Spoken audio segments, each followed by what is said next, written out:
আসসালামু আলাইকুম। আজকের এই রেসিপিতে আপনাদের দেখাচ্ছি খুবই সহজে চিকেন কোরমা রান্না করে।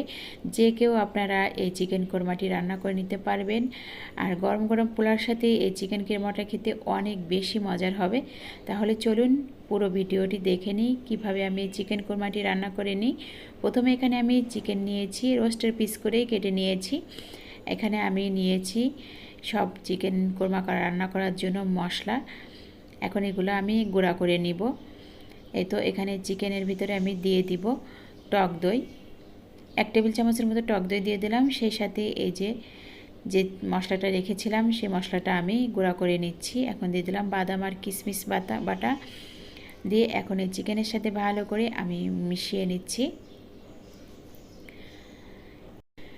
এখন চিকেন কোরমাটা রান্না করার জন্য প্যানে আমি তেল দিয়ে দিলাম 1/2 কাপ, সেই সাথে 1/2 কাপ পেঁয়াজ কুচি দিয়ে দিলাম। এখন আমি পেঁয়াজটা ভেজে নিব। এখানে পেঁয়াজটা বেরেস্তা করে নেওয়া হয়ে গেছে। এখন আমি এই পেঁয়াজ বেরেস্তাটা কিছুটা উঠিয়ে নিচ্ছি।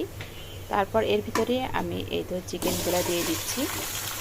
চিকেনগুলো দিয়ে আমি পেঁয়াজের সাথে একটু কিছুক্ষণ একটু ভেজে নিচ্ছি।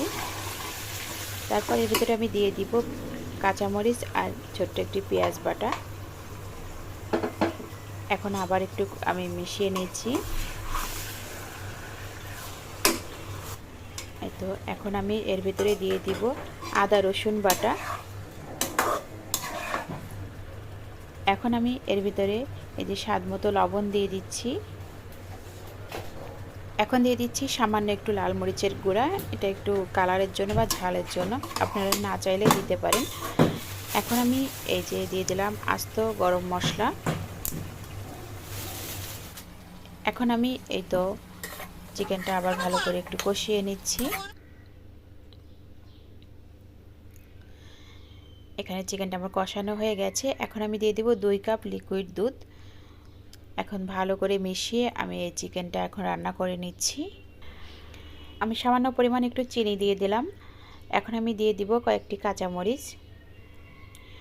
এখন আমি এর ভিতরে দিয়ে দিব 1 চা চামচের মতন ঘি। এখন আমি এর ভিতরে দিয়ে দিচ্ছি 1 চা চামচের মতো ঘি। এখানে আমার চিকেন কোরমাটা রান্না করে নেওয়া হয়ে গেছে। পেঁয়াজ বেরেস্তাটা দিয়ে আমি এখন নামিয়ে নিচ্ছি। এই তো এভাবে আপনারা খুব সহজেই এই চিকেন কোরমাটি রান্না করে নিতে পারেন। খেতে খুবই সুস্বাদু হবে। গরম গরম পোলাওর সাথে এই চিকেন কোরমাটি এইভাবে রান্না করে নেবেন।